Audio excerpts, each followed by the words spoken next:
嗨，亲爱的书友们，欢迎来到书海时光，以一个为你每日推荐好书的心灵驿站。赶快关注我们，一起畅游书海，让阅读点亮每一天的精彩。今天我要给大家介绍一本极具震撼力和实用价值的书，顺便。这本书由奇普希斯 （Chip 或丹西斯丹希兄弟合著，他们两位都是享誉世界的知名作家、学者，在行为心理学、组织行为学等领域都有着深入的研究和卓越的见解。奇普希斯是斯坦福大学商学院组织行为学教授，而丹西斯则是杜克大学 Case 中心的研究员，同时还是一家致力于社会创新的咨询公司的创始人。他们兄弟二人凭借着深厚的学术功底和丰富的实践经验，为我们带来了这本关于如何实现有效改变的宝典。顺便，这本书的价值简直无法用简单的言语来完全概括，它就像是一把神奇的钥匙，能够开启我们生活中各种各样看似难以改变的困境之门。无论你是想要改变自己个人的不良习惯，比如拖延、过度消费、缺乏锻炼，还是想要在工作团队中推动变革，让项目进展更加顺利，亦或是在社会层面为某个公益事业、社区发展寻求突破，这本书都能为你提供极具洞察力的思路和方法。它不仅仅是一本理论性的书籍，更是一本行动指南，能让你切切实实地看到改变在自己身上，在周围环境中发生。而且，这种改变不是那种缓慢的让人几乎察觉不到的，而是如同闪电般迅速、令人惊喜的顺便。当你真正掌握并运用书中所讲的技巧后，你会发现自己仿佛拥有了超能力，能够轻松地跨越那些曾经觉得无法逾越的障碍，生活、工作等各个方面都将迎来全新的面貌。说到这里，我想先问大家一个问题，你们有没有过这样的经历？想要减肥，制定了详细的饮食计划和运动计划，可坚持了没几天，就又回到了胡吃海喝、不爱运动的状态，或者在工作中，想要推行一个新的工作流程，却遭到了同事们的抵触，最后不了了之。这些场景是不是很熟悉？其实，我们每个人都或多或少地面临着改变的难题。那么，为什么改变会这么难呢？让我们来看看一个名人的故事。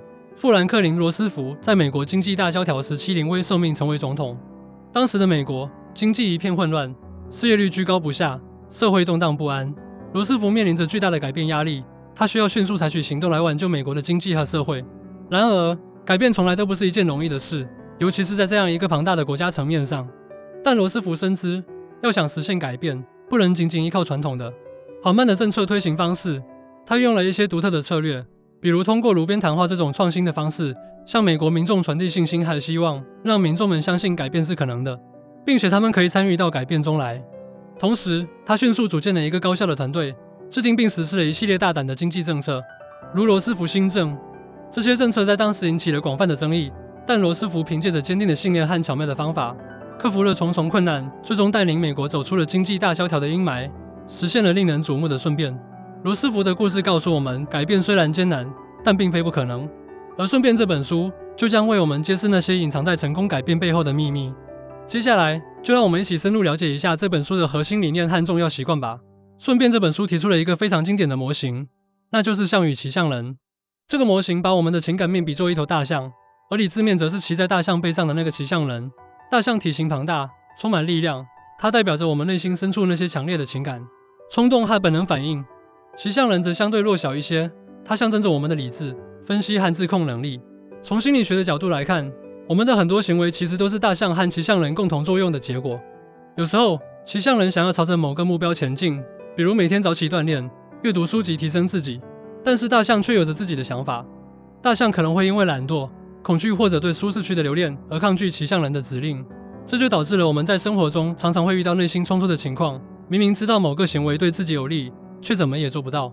例如，很多人都有熬夜的习惯，明知道熬夜对身体不好，会影响第二天的精神状态，可到了晚上，大象的那股想要继续享受休闲时光，沉浸在手机或电脑屏幕前的冲动就变得无比强大，骑象人根本控制不住它。而顺便告诉我们，要想实现改变，不能只靠骑象人的理智控制，还需要想办法去引导大象，让它朝着我们期望的方向前进。如何引导大象改变的核心方法之一。那么，如何才能有效地引导大象呢？书中介绍了几种非常实用的方法。1. 找到感觉。首先，我们要找到感觉。情感是大象的动力源泉，如果我们能够触动大象的情感，它就会更容易被驱动。比如，在公益宣传中，那些展示贫困地区孩子生活困境的图片和视频，往往能够深深触动人们内心深处的同情心，从而促使人们伸出援手，为公益事业捐款捐物。这就是因为这些视觉和情感上的冲击，让大象感受到了某种强烈的情感，进而驱动了人们的行为改变。书中提到一个案例，在一家医院里，管理层想要提高医护人员的手部卫生状况，以减少医院感染的发生。起初，他们只是不断地向医护人员强调手部卫生的重要性，但效果并不理想。后来，他们采取了一个新的策略，在医院的宣传栏里展示了一些因为医护人员手部卫生问题而导致患者感染的案例图片，并配上了患者家属悲伤的描述。这些图片和文字触动了医护人员内心深处的情感，让他们真切地感受到了问题的严重性，从而大大提高了他们遵守手部卫生规定的自觉性。这就是找到感觉的力量，它能够激发大象的内在动力，推动我们朝着改变的方向前进。缩小改变幅度。其次，缩小改变幅度也是引导大象的重要方法。大象天性懒惰，如果面对一个巨大的、看似难以完成的目标，它很容易就会产生畏难情绪，从而拒绝行动。因此，我们需要把大的改变目标分解成一个个小的、容易实现的小步骤。就像我们想要养成每天阅读的习惯，如果一开始就要求自己每天阅读1个小时，对于很多人来说，可能很难坚持下来。但是，如果我们把目标缩小，比如每天只阅读10分钟，这样就会让大象觉得这个任务很容易完成，从而更愿意开始行动。当我们开始行动之后，往往会发现，随着时间的推移，自己能够逐渐适应并增加阅读的时间。这就是缩小改变幅度的神奇之处，它能够降低大象的抵触情绪，让改变变得更加容易。3. 打造认同感。另外，打造认同感同样关键。大象喜欢跟随群体，如果我们能够让大象感受到自己属于某个群体，并且这个群体的成员都在朝着某个目标前进，它就会更有动力去改变。例如，在健身房里，那些参加团体健身课程的人，往往比那些独自锻炼的人更容易坚持下去。这是因为在团体课程中，成员们之间会相互鼓励、相互支持，大象会觉得自己是群体的一部分，为了不拖后腿，会更加努力地参与锻炼。在企业中也是如此，当企业想要推行一项新的变革措施时，如果能够让员工们产生认同感，让他们觉得自己是变革的一部分，并且相信变革能够带来好处，那么变革就会更加顺利的推进。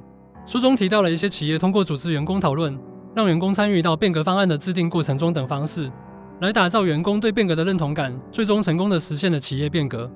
3. 关于骑象人的引导策略。除了引导大象，我们还需要关注骑象人的引导策略。毕竟，理智的分析和规划对于改变来说也是必不可少的。1. 指向清晰的目标。骑象人需要清晰的目标来指引方向。如果目标模糊不清，骑象人就会感到迷茫，不知道该往哪个方向前进。比如，在团队项目中，如果项目目标不明确，团队成员们就会各行其事，项目进展就会变得混乱无序。因此，我们需要设定清晰、具体、可衡量的目标。书中以一个减肥俱乐部的案例来说明这个问题。这个减肥俱乐部为会员们设定了明确的减肥目标，并且将目标分解成每周的小目标，同时还提供了详细的饮食和运动指南。这样一来，骑象人会员们的理智面就有了清晰的方向，能够有条不紊地朝着目标前进。制定详细的计划。有了清晰的目标之后，还需要制定详细的计划。计划就像是骑象人的地图，能够告诉骑象人每一步该怎么走。在制定计划时，我们要考虑到各种可能出现的困难和障碍，并提前想好应对之策。例如，在组织一场大型活动时，我们需要制定详细的计划，包括活动时间、地点、参与人员、活动流程、应急预案等。只有这样，骑象人、组织者们的理智面才能在活动过程中从容应对各种情况，确保活动顺利进行。3. 给予及时反馈。及时反馈对于骑象人来说也非常重要。骑象人需要知道自己做得怎么样，是否朝着目标前进，以及有哪些地方需要调整。在很多情况下，及时的反馈能够让我们及时发现问题并加以改正，从而加快改变的进程。比如，在学习一门新的技能时，如果老师能够及时给予我们反馈，指出我们学习中的优点和不足，我们就能更好地掌握这门技能。在企业中，绩效考核也是一种及时反馈的方式，它能够告诉员工们他们的工作表现如何，以及需要在哪些方面进行改进。4. 营造路径改变的环境因素。除了关注大象和骑象人，我们还需要重视环境对改变的影响。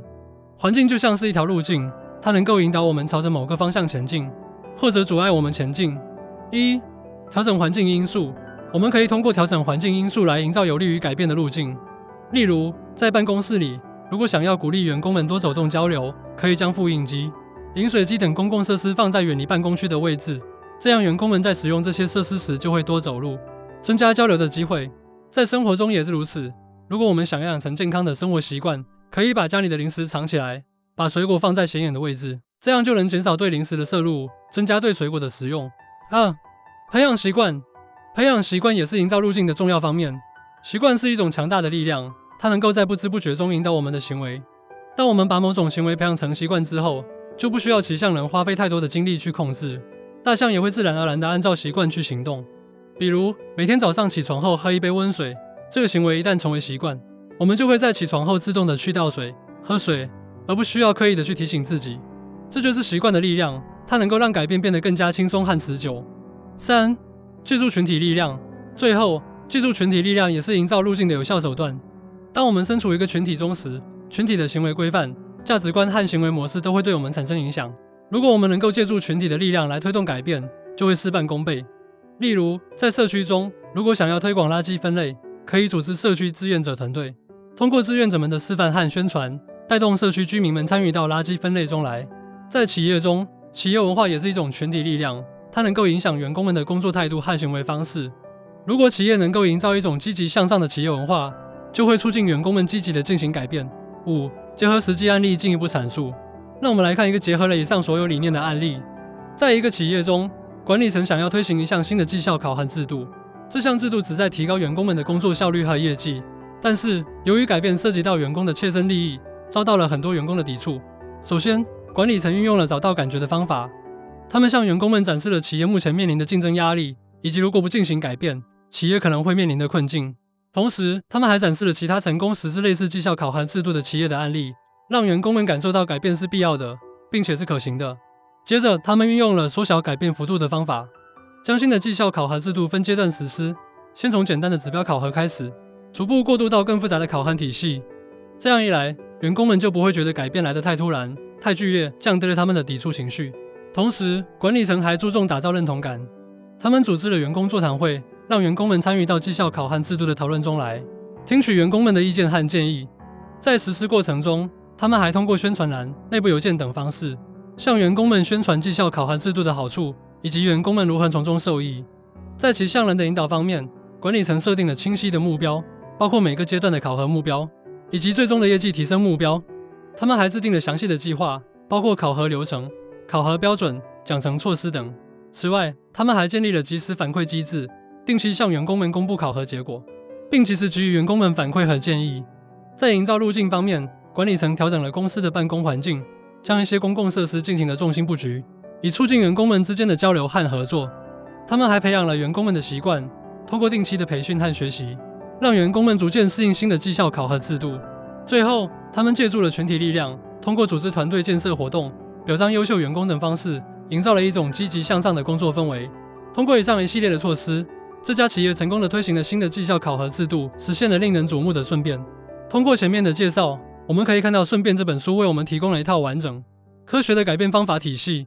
它从大象与骑象人的模型出发，深入剖析了我们在改变过程中面临的困境，并从引导大象、引导骑象人和营造路径3个方面，给出了具体的解决方案。